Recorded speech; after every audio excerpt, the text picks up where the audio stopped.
this is the code that I wrote for my Morse code project, and when I run that file in the terminal, it should ask me for a message to type in,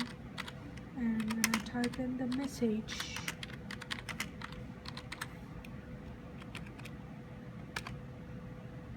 it should give the message in the terminal in the form of Morse code, and it should also make the LED blink with the Morse code. So let's try this one more time.